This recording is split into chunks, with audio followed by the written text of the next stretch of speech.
नमस्कार, आप देख रहे हैं बिग डिबेट और मैं हूं आपके साथ अनन्या चतुर्वेदी और शुरू करेंगे आज के मुद्दे का। जी हां, बात होगी आज ग्लोबल इन्वेस्टर समिट को लेकर, जिसको लेकर प्रदेश में कई सारी उम्मीदें अब इन निवेश को लेकर लगाई जा रही हैं। बता दें आपको, भोपाल में आगामी ग्लोबल इन्वेस्टर समिट की तैयारियां जोरों पर हैं और सरकार समिट के माध्यम से प्रदेश में निवेश आकर्षित करने की उम्मीद जता रही है, जबकि कांग्रेस ने जीआईएस के वादों और दावों पर सवाल उठा दिए हैं। पीसीसी चीफ जीतू पटवारी और साथ ही नेता प्रतिपक्ष उमंग सिंघार ने आरोप लगाया कि सरकार निवेशकों को उचित सहयोग नहीं देती है।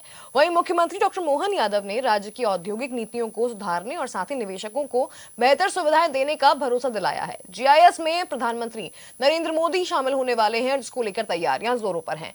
अब कैसा है जीआईएस का ये पूरा कार्यक्रम और साथ ही क्या कुछ किसने कहा, बताते हैं आपको इस खास रिपोर्ट में।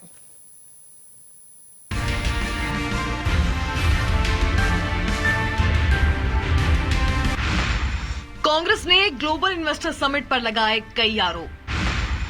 सीएम यादव ने निवेश नीति की समीक्षा की। प्रधानमंत्री मोदी जीआईएस का करेंगे उद्घाटन। बीजेपी ने कांग्रेस के आरोपों का किया पलटवार। भोपाल में आगामी ग्लोबल इन्वेस्टर समिट जीआईएस की तैयारियां जोरों पर हैं और शहर को दुल्हन की तरह सजाया जा रहा है।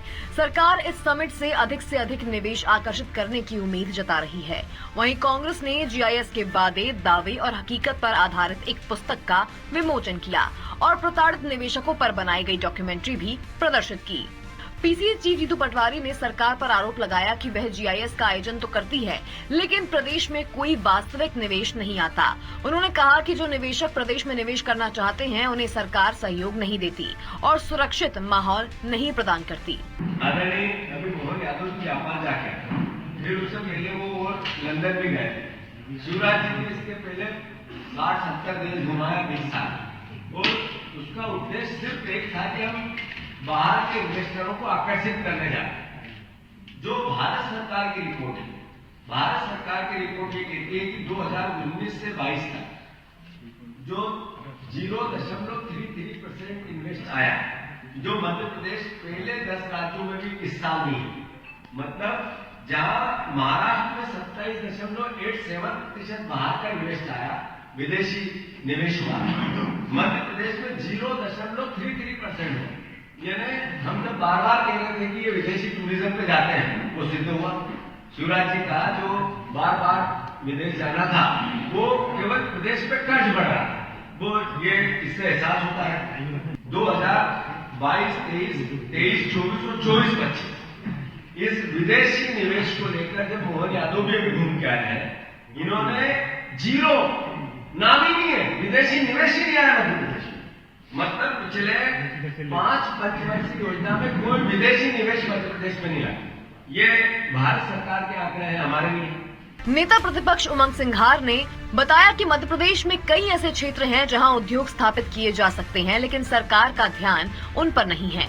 उन्होंने कहा कि सरकार को इन क्षेत्रों पर ध्यान देना चाहिए और निवेशकों को प्रोत्साहित करना चाहिए। प्रदेश में जब भी कोई उद्योग आता है तो उद्योगपति चाहता है कि सबसे पहले मेरे यहाँ सड़क बने, जमीन मिले, सरकार 1 रुपए में देती है, लीज पे देती है, फ्री ऑफ कॉस्ट देती है कि आएगा। अभी माननीय ने बताया कि प्रदेश में उद्योग आए, हम स्वागत करते हैं। आपको सड़क दी, आपको पानी दी, बिजली दी, जमीन दी, क्या प्रदेश के युवाओं को नौकरी मिली? ये मुख्यमंत्री जी बताए। और ये जो ग्लोबल इन्वेस्टर मीट हो रही है, इसमें स्पष्ट पॉलिसी होना चाहिए कि उद्योग के साथ प्रदेश के युवाओं को 60-70%, 80% लिए जाएंगे। इस पर स्पष्ट होना। मैं जेके सीमेंट गया था, घटना हुई आपके पन्ना जिले की, सब बाहर के लोग, पीतमपुर में अधिकतर बाहर के लोग। ठीक है, हिंदुस्तान है, हम उनका स्वागत करते, लेकिन यहां के युवाओं के लिए क्या है? इस बारे में मुख्यमंत्री जी मौन, भारतीय जनता पार्टी मौन। युवाओं के प्रदेश के वोट लेना चाहती है, लेकिन प्रदेश के युवाओं को रोजगार नहीं देना चाहती। इस पे भी स्पष्ट इनकी नीति आना चाहिए, मेरा सोचना है। वो मैं सोचता हूं कि मध्य प्रदेश ग्रामीण, किसान, दलित, आदिवासी, जो निम्न वर्ग है, जो गरीब है, उनके हिसाब से पॉलिसी बनना चाहिए। इस बीच जीआईएस की तैयारियों के मद्देनजर शहर में विभिन्न कार्यक्रमों और साथ ही आयोजनों की योजनाएं बनाई जा रही हैं। सरकार का उद्देश्य समिट के माध्यम से प्रदेश की आर्थिक स्थिति को सुदृढ़ करना और रोजगार के अवसर बढ़ाना है। हालांकि कांग्रेस के नेताओं के आरोपों के बाद ये सवाल उठता है कि क्या सरकार अपने वादों को पूरा कर पाएगी और प्रदेश में वास्तविक निवेश आकर्षित कर सकेगी। समिट के बाद ही स्पष्ट होगा कि सरकार की योजनाएं कितनी सफल रहीं और प्रदेश की आर्थिक स्थिति में कितना सुधार हुआ है। इस बीच मुख्यमंत्री डॉक्टर मोहन यादव ने जीआईएस की तैयारियों की विस्तार से समीक्षा की और अधिकारियों को निर्देश दिए कि निवेशकों को सहज आकर्षित करने के लिए राज्य की सभी निवेशक हितैषी औद्योगिक नीतियों और साथ ही अधोसंरचनाओं को प्रभावी ढंग से प्रस्तुत किया जाए। उन्होंने कहा, मध्य प्रदेश को इंडस्ट्री फ्रेंडली स्टेट बनाने के लिए निवेशकों को वांछित सभी जरूरी सहायता एवं सुविधाएं मुहैया कराई जाएं। प्रधानमंत्री नरेंद्र मोदी 24 फरवरी को जीआईएस में शामिल होंगे और मध्य प्रदेश की विभिन्न औद्योगिक नीतियों का शुभारंभ करेंगे। ये समिट प्रदेश के लिए एक महत्वपूर्ण अवसर है जो निवेश और विकास की दिशा में मील का पत्थर साबित हो सकता है। वहीं बीजेपी ने भी कांग्रेस के बयानों का विरोध कर पलटवार किया। बीजेपी प्रवक्ता दुर्गेश केशवानी ने कहा कि कांग्रेस सिर्फ आरोप लगाती है। कांग्रेस की सरकार में कितने उद्योग लगे ये सबने देखा है कि किस तरह से तबादला उद्योग चलाया जा रहा था। देखिए, global investor summit Madhya Pradesh के इतिहास में मील का पत्थर साबित होगी और विश्व के लोकप्रिय नेता प्रधानमंत्री श्री नरेंद्र भाई मोदी जी इसका उद्घाटन करने वाले हैं। कांग्रेस आरोप और आलोचनाएं करके ही राजनीति करना चाहती है। आज जीतू पटवारी जी ने कई आरोप लगाने के काम किए। जीतू पटवारी जी जब मध्य प्रदेश में एक उद्योगपति मुख्यमंत्री बना था कमलनाथ जी के रूप में, तब प्रदेश की जनता को ऐसा लगा था कि यहाँ पे उद्योगों के जाल बिछ जाएंगे, पर आपने तबादलों को उद्योग बनाने का काम कर दिया और अब आरोप लगाने का काम करें। उस मंत्रिमंडल में आप हमेशा अपनी बातों में कहते थे कि कमलनाथ जी ने आपके लिए देसी विदेशी की व्यवस्था की। आप सब इन्हीं चीज़ों में लगे रहे, पर इसके विपरीत हमारे मुख्यमंत्री डॉक्टर मोहन यादव जी सतत प्रयास कर रहे हैं, सतत मॉनिटरिंग कर रहे हैं, सतत इन्वेस्टर समिट के माध्यम से प्रत्येक उद्योगपति से 1-to-1 चर्चा करके वो मध्य प्रदेश को टॉप 3 राज्यों में लेके आने के लिए काम कर रहे हैं। माननीय मोदी जी के मंशा के अनुरूप मध्य प्रदेश टॉप 3 राज्यों में आए, उसके लिए हम काम कर रहे हैं। और जो ये ग्लोबल इन्वेस्टर समिट भोपाल में हो रहा है, ये मध्य प्रदेश के इतिहास में स्वर्णिम अक्षरों में लिखे जाने वाला समिट है। इससे निश्चित रूप से विकसित भारत, विकसित मध्य प्रदेश की जो परिकल्पना है हमारे माननीय मोदी जी की, डॉक्टर मोहन यादव जी की, वो साकार रूप लेने वाली है। तो कुल मिलाकर जीआईएस से पहले जहां सरकार इसकी तैयारियों में व्यस्त है, तो वहीं दूसरी ओर कांग्रेस लगातार सरकार पर सवाल उठा रही है। लेकिन जीआईएस के बाद कितना निवेश प्रदेश में आता है, ये भी देखने वाली बात होगी, क्योंकि पीएम नरेंद्र मोदी और सीएम डॉक्टर मोहन यादव का विजन है कि मध्य प्रदेश में डेवलपमेंट बढ़े और इंडस्ट्री स्थापित हो। कई उम्मीदें, कई अवसर, लेकिन सफर की शुरुआत आरोपों के साथ। Desk report, DNN.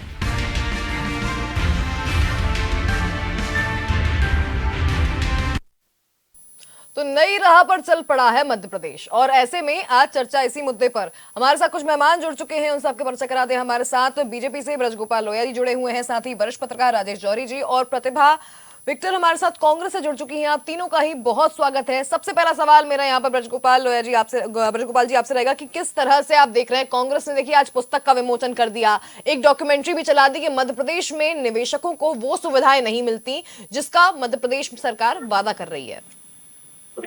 इस वास्तविकता को समझने का प्रयत्न कीजिए कि आज किस तरह से कांग्रेस पार्टी ने, जब 3 दिन बाद मध्य प्रदेश में ग्लोबल इन्वेस्टर समिट होना है, तब इस तरह का ऐसा कुकृत्य किया है कि जिससे मध्य प्रदेश में निवेशक आकर्षित ना हो, मध्य प्रदेश ना आए, मध्य प्रदेश की संभावनाओं पर आप ब्रेक लगा रहे हैं। देखिए, राजनीति में आप बिल्कुल निश्चित प्रश्न चिन्ह उठा सकते हैं, आलोचना कर सकते हैं, उस आलोचना का स्वागत है, मगर आलोचना कब करिएगा? जब इन्वेस्टर समिट समाप्त हो जाए तब, या जब आपके घर अतिथि आ रहे हैं तब आप कहें कि नहीं आप उस शादी में मत जाइए, वहां तो भोजन भी नहीं बचा है, वहां तो बैठने की व्यवस्था भी नहीं है। ये कुकर्म करने का काम आज कांग्रेस पार्टी ने किया है। इसकी जितनी निंदा की जाए उतनी कम है। अब बात करता हूं मध्य प्रदेश के औद्योगिक विकास की। जो मध्य प्रदेश आज यहाँ दिखाई दे रहा है, क्या 20 वर्ष पूर्व भारतीय जनता पार्टी की सरकारों के पूर्व यहाँ था? क्या इस प्रदेश में सड़कें थी? क्या बिजली थी? क्या पानी था उद्योगों के लिए? हूटर बजाकर शाम को 7 बजे बाजार बंद करवा दिया जाता था। उद्योगों को तो बिजली देते कहां से? परंतु ये पीड़ा क्यों जन्म ली? ये पीड़ा इसलिए जन्म ली कि मध्य प्रदेश में जब इन्वेस्टर समिट हुआ तो उसके पहले पंजीयन को हमें पूर्व से रोकना पड़ा। 32,000 लोगों से ज्यादा लोगों ने पंजीयन करा लिया। और जब कांग्रेस को लगा कि नहीं, पूरी देश और दुनिया के लोग मध्य प्रदेश की तरफ आकर्षित हैं, तो कांग्रेस पार्टी ने ये चक्रव्यूह रचना शुरू किया कि कैसे लोग उससे दूर हों। मैं फिर से कहता हूं, मध्य प्रदेश स्वर्णिम रास्ते पर निकल चुका है। भारतीय जनता पार्टी की सरकारों की नीतियां और डॉक्टर मोहन यादव जी के प्रयास इस सपने को तो साकार होने ब्रजगोपाल से लोया नहीं जी, रोक सकते हैं। अब सरकार ने क्या मंशा रखी थी विपक्ष से कि आरोप लगेंगे या सहयोग मिलेगा? नहीं, मैं तो फिर से देखिए, मैं तो एक बात और कहता हूं कि यदि आप उस समय पर सहयोग नहीं कर सकते तो कम से कम आलोचना तो मत करिए। चलिए। और आलोचना भी कब कर रहे हैं, कहां कर रहे हैं, कैसे कर रहे हैं। एक बात मैं फिर से कहता हूं, कांग्रेस पार्टी ये बताए ना कि उसके जमाने में क्यों मध्य प्रदेश में 2900 मेगावाट बिजली थी, आज 18,000 है। तब मध्य प्रदेश में 90,000 किलोमीटर टूटी फूटी सड़कें थी, आज 5,12,000 किलोमीटर शानदार सड़कों का नेटवर्क है। देखिएगा कौन ये कभी उद्योग कैसे लाते। परंतु ठीक है, मध्य प्रदेश निकल चुका है। मैं फिर से कहता हूं, इनकी इन आलोचनाओं का कोई फर्क नहीं पड़ता है, क्योंकि जो लोग मुझे लगता है इसका MOU से पक्ष साइन भी करते जानना हैं, चाहिए। उनकी प्रतिभा बातों जी पर हमारे कोई साथ विश्वास जुड़ी हुई हैं। प्रतिभा जी क्या कहेंगे? देखिए, जब इन्वेस्टर समिट हो रहा है, देखिए कांग्रेस सरकार में भी हुआ था और अब भी वापस होने जा रहा है, लेकिन ऐसे में कहीं ना कहीं उम्मीद थी कि यहाँ पे सपोर्ट मिलेगा, लेकिन विपक्ष जो है आरोप लगा रहा है। उस बात जैसा कि ब्रजगोपाल लोया जी ने भी कहा कि मेहमानों के आने से पहले ऐसा क्यों? ये तो प्रदेश के हित की बात थी। जी, इसके पहले इसलिए कहा जा रहा है कि जो पिछली 6 समिट हुई है, जो पिछले 6 GIS हुए हैं, तो उसमें देखा गया है कि जमीनी हकीकत जितनी होनी चाहिए उतनी है नहीं। सरकार के पास कोई हिसाब नहीं है। कागजों पर तो दिखाए हैं कमाल, पर जमीन पे सब गोलमाल है। उद्योगपति और जो निवेशक है उनकी मेजबानी की तैयारी की जा रही है, जबकि मध्य प्रदेश सरकार हर माह करीब 5,000 करोड़ रुपए कर्ज लेती है और ग्लोबल इन्वेस्टर समिट के लिए पानी की तरह पैसा बहाया जा रहा है। तो आप हर महीने प्रदेश को चलाने के लिए 5,000 करोड़ रुपए कर्ज ले रहे हैं और यहाँ 2 दिन में जो आप रंग रोगन पे जो करोड़ों रुपए बहा रहे हैं इस समिट के ऊपर पानी की तरह, उसका हिसाब किताब कौन देगा? और जो पिछले 6 समिट हुए हैं उसमें जो आपके पास निवेश प्रस्ताव आए थे उसमें से कितने जमीन पे आए, इसका कोई हिसाब है? हमारे पास सारे समिटों के आंकड़े हैं कि कौन से इस सन में कितने आपके पास निवेश प्रस्ताव और कितने जमीन पर आए, कितने आपने रोजगार का वादा किया और जमीन पे युवाओं को कितने रोजगार मिले। तो आप सरकारी आंकड़ों को देखकर बात कीजिए। कांग्रेस हवा में बात नहीं कर रही। जो जमीनी हकीकत है उस पर आज सवाल उठाए गए हैं कि जो 6 बार हुआ है वैसा अब न हो। अब प्रदेश की जनता को, युवा को, किसान को, ग्रामीणों को, लेकिन प्रतिभा जी टाइमिंग बड़ी महत्वपूर्ण होती है। किसी भी चीज के लिए टाइमिंग बड़ी महत्वपूर्ण होती है। अब देखिए, अब जब ग्लोबल इन्वेस्टर समिट होने वाला है उसके 3 दिन पहले अगर इस तरह की प्रेस कॉन्फ्रेंस होंगे कांग्रेस की तरफ से, तो जाहिर सी बात है कि कहीं ना कहीं इस पर सवाल तो खड़े होंगे। दूसरी ओर जब अगर आपको प्रेस कॉन्फ्रेंस करनी थी, पुस्तक का विमोचन करना था, सरकार का ध्यान इस ओर खींचना था, तो आप समिट के बाद भी कर सकते थे, लेकिन आपने समिट के पहले ही समय क्यों चुना? है ये कि जो हमारे इन्वेस्टर आए थे, चाहे वो विदेश के हो चाहे वो देश के हो, पहले भी कई बड़े बड़े ग्रुप आ चुके हैं जिनको निवेश के लिए आपने जमीन देने के वादे किए थे, परंतु उनको इस तरीके की सुविधा मुहैया कराई। कांग्रेस नहीं चाहती कि निवेश मध्य प्रदेश में आए?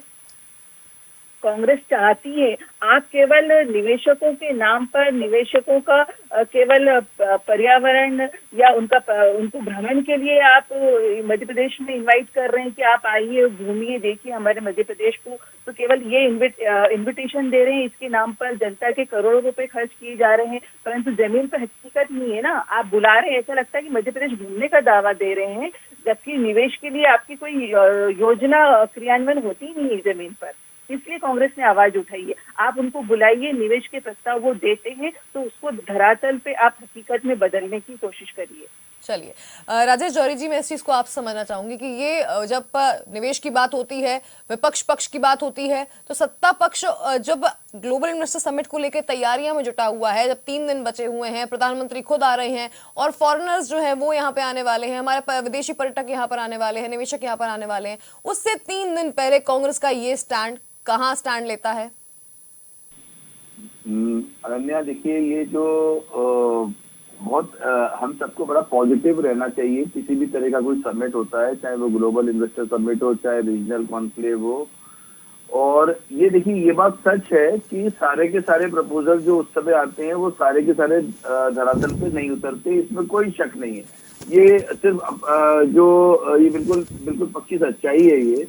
लेकिन अगर ये समझिए 20 से 30% भी जितने प्रपोजल आए हैं वो इंडस्ट्रीज सेटल हो जाती, क्योंकि यहाँ पीथमपुर मंडीदीप में देख ही रहे हैं ना, पर तो लगातार इतने लंबे समय से देख रहे हैं कि जितने आते हैं उसके कुछ परसेंटेज तो एस्टेब्लिश हो ही जाता है लगातार। अब देखिए, पीथमपुर में पहले किसी जमाने में 1 और 2 सेक्टर था, फिर 3 हुआ, अब 4, 5, 6, 7, अब बदनावर में जो पीएम टेक्सटाइल का जो धार में शुरू होने वाला है उसका काम भी तेजी चल रहा है। फिर इस तरह से बहुत सारे जो है काम तो लगातार इंडस्ट्रीज आ ही रही है, विदेशी इंडस्ट्रीज भी आ रही है। तो अगर 20 से 30%, 35% भी हो जाता है तो कुछ तो प्रोग्रेस होगी, कुछ हम जहां खड़े हैं उससे 10 कदम आगे तो जाएंगे। एक बात तो ये है। दूसरी बात ये है कि बिना किसी मन में किसी पार्टी के प्रति द्वेष के, ये बात सही है कि ये जो टाइमिंग है ये सही नहीं है। क्योंकि देखिए, आज आप ऐसा करके, क्योंकि अपोजिशन की आवाज को पूरी दुनिया सुनती है। देखिए, एक बार तो सरकार की आवाज नहीं सुनती है, पर अपोजिशन की आवाज जरूर सुनती है। और ये सब चीजें, जो किताब रिलीज हुई है, जो प्रेस कॉन्फ्रेंस में जो उमंग सिंगार जी ने और जीतू पटवारी जी ने बात की है, वो सब अखबारों में छपेगी और वो सब ऑनलाइन प्लेटफॉर्म पे जाएगी और पूरी दुनिया पढ़ेगी। क्योंकि भारत आने से पहले हमसे ज्यादा होशियार हैं बाहर के लोग जो इन्वेस्ट करने आते हैं। वो लोग हर एस्पेक्ट को, हर एंगल को अच्छे से एनालाइज करते हैं, कहाँ पे कौन क्या बोल रहा है, क्या स्थितियां हैं। तो वो एक नेगेटिव इम्पैक्ट उनके दिमाग में आ सकता है। हो सकता है उनमें से कोई ये भी कह दे कि चलो यार, अगर ऐसी स्थिति है तो नहीं जाए, क्यों अपन अपने 3 दिन बिगाड़े या 4 दिन बिगाड़े। एक बात है। तो इससे कहीं ना कहीं समिट का जो प्रोस्पेक्ट है उस पर कहीं ना कहीं डेंट आएगा, डैमेज आएगा। तीसरी बात ये है अनन्या कि अभी की जो किताब रिलीज हुई है, ये अभी तक तो पढ़ी नहीं है, लेकिन बहुत इच्छा है उसको पढ़ने की। भाई, अगर हो सकता है कांग्रेस ने काफी मेहनत करके कोई अच्छा एक डाटा दिया हो जो हमारे आपके लिए भविष्य के डिबेट्स में, चाहे वो टीवी का डिबेट हो या पब्लिक में, कभी अपन कहीं पब्लिक स्पीकिंग में जाते हैं, कहीं वहां पर कोई बात करता है तो उसको पढ़ के जरूर जानना चाहेंगे। इतनी मेहनत कांग्रेस ने की है, पर कांग्रेस को ये काम समिट के बाद करती तो बहुत ही अच्छा रहता।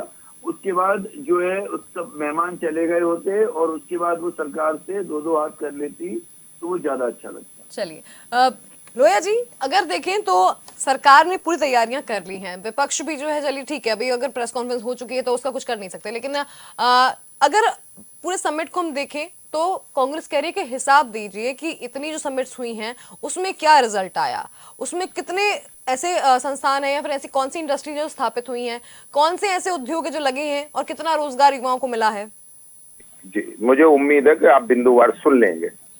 HEG का एक प्लांट मध्य प्रदेश में हुआ करता था, 2 हो चुके हैं, तीसरे का काम प्रारंभ हो रहा है सोनकच्छ के पास। मध्य प्रदेश का एक औद्योगिक क्षेत्र हुआ करता है मंडीदीप, इसकी 25,000 आबादी थी सन 2001 की जनगणना के आंकड़े देख लें। आज वहां 1.5 लाख है। ये मंडीदीप से बढ़कर ओबेदुल्लागंज, सराकिया, उसको आगे बढ़ाते हुए गौहरगंज तक पहुंच गया। जरा घर से अगर लोग निकलेंगे, कांग्रेस के दफ्तर से बाहर निकलेंगे तो सब कुछ दिखाई देगा। मध्य प्रदेश में, मैंने आपको पूरे फिगर देता हूं, मध्य प्रदेश का बजट 23,000 करोड़ था 2003 में, आज है वो 3.25 लाख करोड़। ये बजट कैसे बढ़ा है? बिना तरक्की के बढ़ा है। मध्य प्रदेश का गेहूं हम आयातक थे, आज हम 154 देशों तक मध्य प्रदेश का गेहूं बेचते हैं। धान हम 100% आयातक थे, आज 157 देशों में मध्य प्रदेश के बासमती की सुगंध है। मध्य प्रदेश मेडिकल प्रोडक्शन का हब बना। मध्य प्रदेश में जो प्रति व्यक्ति आय थी वो 11,000 से बढ़कर 1,41,000 हुई और 2,82,000 हमारा लक्ष्य है। एक और बात मैं आपको बताता हूं कि मध्य प्रदेश आगे बढ़ रहा है, ये कांग्रेस भी जानती है, ये भी बहुत बेहतर समझती है, परंतु जो मूल विषय है कि हम उत्पादन का उद्योग लगाने की जो मंशा है उस पर कांग्रेस उंगली इसलिए उठाती है कि जो तबादलों को उद्योग बनाते रहे हैं उनकी दृष्टि में उत्पादन का उपयोग नहीं दिखता है। कभी कांग्रेस ने कल्पना की थी कि मध्य प्रदेश में इन्फोसिस होगा, मध्य प्रदेश में टीसीएस का कैंपस होगा और आईटी इंडस्ट्री का हब बन जाएगा इंदौर उज्जैन का सुपर कॉरिडोर, मगर वो बना और ये जो हुआ है वो कांग्रेस को पच नहीं रहा है कि मध्य प्रदेश जिस तेजी से आगे बढ़ रहा है और जो आगे के लक्ष्य तय किए हैं कि 4 वर्ष जो बचे हैं हमारे पास इस सरकार के, उनमें सबसे पहला काम प्रति व्यक्ति आय को दुगना करना, दूसरा काम मध्य प्रदेश के बजट को फिर से 2 गुना करना यानी लगभग 7 लाख करोड़ से अधिक पहुंचाना, और तीसरा मध्य प्रदेश को औद्योगिक उत्पादन में देश के प्रथम 3 राज्यों में एक के रूप में स्थापित करना। ये जो हमारे लक्ष्य हैं उनके लिए हम काम कर रहे हैं और लगातार करते रहेंगे। और जहां तक कांग्रेस पार्टी का सवाल है, वो प्रेस कॉन्फ्रेंस करें, बुकलेट जारी करें, उनकी विश्वसनीयता न तो समाज में है न उद्योगपतियों में, और कम से कम मैं समझता हूं पढ़ा लिखा आदमी तो कांग्रेस की बात को सुनना भी नहीं चाहता है। चलिए प्रतिभा जी, क्या जवाब देंगी इस बात का कि पढ़ा लिखा आदमी आपकी बात नहीं सुन रहा है? मैं इस बात से सहमत हूँ। मुझे लगता है कि ये बात बीजेपी पे बिल्कुल फिट होती है, क्योंकि जो आंकड़े हम प्रस्तुत कर रहे हैं वो सरकारी आंकड़े हैं, वो कांग्रेस के आंकड़े नहीं है। वो मध्य प्रदेश में जो सरकार है उन्हीं के आंकड़े हैं। अभी तक जो जितनी भी सबमिट हुई है उसमें 32 लाख करोड़ रुपए का निवेश का दावा किया गया था, जबकि हकीकत ये है कि 3,43,000 करोड़ का आंकड़ा ही सामने आया है। जो सरकार का कुल निवेश का 10% ही है। ये सरकारी आंकड़ा है। हम आपको बताते हैं कि 32 लाख करोड़ का आंकड़े की हकीकत क्या है। फर्स्ट जो जीआईएस हुआ था उसमें 17,311 करोड़ का निवेश आया था, परंतु जमीन पे 1,700 करोड़ का निवेश हुआ है। सेकंड जीआईएस 2010 में हुई थी, जिसमें 26,879 करोड़ का निवेश आया। उसमें हकीकत ये है कि जो निवेशक थे उनको जमीन वापस लेनी पड़ी या लौटानी पड़ी, जिसमें इन्फोसिस भी शामिल है। अभी 4 दिन पहले ही इंदौर में आपने पढ़ा होगा। थर्ड जीआईएस 2012 में हुई, इसमें भी 26,000 करोड़ का निवेश हुआ। पीथमपुर को छोड़ के प्रदेश में कहीं भी कोई नया उद्योग नहीं आया। मुश्किल से 1,500 करोड़ का निवेश जो है जमीन पे आया। और इसी तरह चौथा, पांचवा, छठवां सभी निवेश है। छठवें में आप देख लो 2023 में 15,40,000 करोड़ का निवेश का दावा किया गया था शिवराज जी के समय। जब बाद में हकीकत सामने आई तो 1,95,000 करोड़ का ही निवेश सामने आया। सरकारी आंकड़े बोलते हैं कि 29 लाख रोजगार सृजन हुए हैं, जबकि हकीकत ये है कि केवल 38,000 नए रोजगार ही सृजित हुए हैं। तो आंकड़े कुछ और पेश करते हैं आप कागजों में और जमीनों पे कुछ और होते हैं। तो अगर कांग्रेस अगर हकीकत न बताए, न बोले, तो फिर क्या करे कांग्रेस? हकीकत बताना हमारा काम है।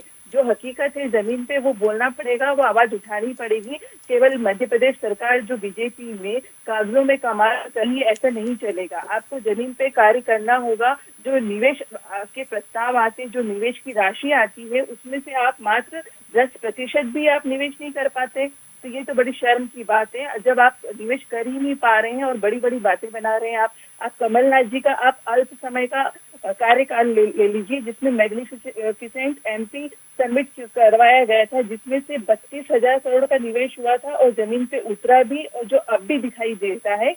आप सरकारी रिपोर्ट पढ़ लीजिए। एसोचैम की रिपोर्ट बता रही है कि कमलनाथ जी के समय में जो निवेश हुआ था वो 66% हुआ था। तो अब बताइए, आप इतने अल्प समय में कमलनाथ जी की सरकार में 66% में कर दिया और आप लोग 10% भी जमीन पे नहीं उतरे। चलिए राजगोपाल जवाब दीजिए, फिर मैं राजेश चौधरी की बात जाऊँ। चलिए संपर्क टूट चुका है। राजेश चौधरी जी, आप कितना इत्तेफाक रखते हैं इस बात से कि कांग्रेस सरकार के दौरान जब निवेशक आए थे उस दौरान ज्यादा निवेश हुआ था और इस दौरान अभी जो 6 समिट हुई हैं उसमें उतना नहीं हो पाया? देखिए प्रतिभा जी जो कह रही है सही हो सकता है। देखिए कोई उन प्रतिभा जी का या कांग्रेस का कोई विरोध नहीं है। जब अपन लोग डिबेट में ये बात कर रहे हैं, विरोध सिर्फ टाइमिंग का है। और जो प्रतिभा जी ने बहुत अच्छी बात कही कि अगर हम सच्चाई नहीं बताएंगे तो कौन बताएगा। ये बात सही है कि अपोजिशन का काम ही है पब्लिक को सच्चाई बताना, पर कांग्रेस पार्टी अपने देश की सबसे पुरानी पार्टी है और जो है बहुत ज्यादा जिम्मेदारी दिखानी चाहिए थी। अभी उनको ये प्रेस कॉन्फ्रेंस नहीं करनी थी, उनको प्रेस कॉन्फ्रेंस बाद में कर लेनी थी या फिर एक आध महीने पहले कर लेनी थी। ये ऐसा तो नहीं कांग्रेस के पास ये वाली जो जिसकी किताब पब्लिश करी है, ये तो सब बहुत लंबे समय से जो कांग्रेस में हर पार्टी के अपने जो लोग होते हैं जो ये वाला विंग संभालते हैं इंफॉर्मेशन वाला, वो इंफॉर्मेशन इकट्ठी करते रहते हैं। पहले कर लेना था या बाद में करना था, लेकिन ये जो है ये सही नहीं है। इसका असर अपने को 2-3 दिन में दिखेगा कि कुछ लोग जो आने वाले होंगे उनके टिकट कैंसिल होंगे, या फिर जैसे किसी ने सोचा होगा कि 2 मिलियन 1 बिलियन लगाना है तो वो कहेगा नहीं चलो 500 मिलियन ही इन्वेस्ट करता हूँ, मैं रिस्क नहीं लूंगा ज्यादा। तो अगर ऐसा कुछ लॉस होता है तो वो अच्छा नहीं रहेगा। बाकी कांग्रेस जो है बिल्कुल सही है, अपना अपोजिशन का जो काम ही है विपक्ष का कि सरकार के खिलाफ आवाज उठाना। बिल्कुल, चलिए समय का अभाव है, चर्चा को विराम देते हैं। प्रतिभा विक्टर जी बहुत धन्यवाद आपका, साथ ही ब्रजगोपाल जी आपका बहुत शुक्रिया, बहुत मजबूती से आप दोनों ने अपनी बात रखी। साथ ही राजेश जौहरी जी आपका भी बहुत शुक्रिया हमारे साथ जुड़ने के लिए। तो बिल्कुल देखने वाली बात होगी कि फिलहाल ये टाइमिंग जो थी वो बहुत महत्वपूर्ण थी। जब 3 दिन बचे हैं ग्लोबल इन्वेस्टर समिट के, उसके पहले कांग्रेस की ये प्रेस कॉन्फ्रेंस, पुस्तक का विमोचन और साथ ही ये बताना कि निवेशकों को सुविधाएं नहीं मिल रही हैं, पुराने जो निवेश आए थे उसका क्या हुआ, इसका हिसाब मांगना, कहीं ना कहीं इन्वेस्टर्स पर अगर असर डालती है तो ये बहुत गलत बात भी लगती है। लेकिन अब देखना यह है कि इसका असर कितना पड़ता है ग्लोबल इन्वेस्टर समिट पे, क्योंकि तैयारियां जिस तरह की सरकार कर रही है, खुद मुख्यमंत्री जापान गए, अलग अलग विदेशी देशों में जाके उन्होंने विदेशी निवेशकों से बातचीत करी और 1-to-1 चर्चा करी, और साथ ही मध्य प्रदेश में निवेश को किस तरीके से बढ़ाया जाए इसको लेकर लगातार बैठकें करी। उसके बाद रीजनल कॉन्क्लेव्स भी हुई और इन सभी कॉन्क्लेव्स के बाद, इन सभी बैठकों के बाद माना जा रहा है कि मध्य प्रदेश को उद्योग के क्षेत्र में अब नंबर बनाना है। और ऐसे में अब ये प्रयास कितना रंग लाता है ये तो समय ही बताएगा। फिलहाल बिग डिबेट में इतना ही। आप देखते रहिए DNN। नमस्कार।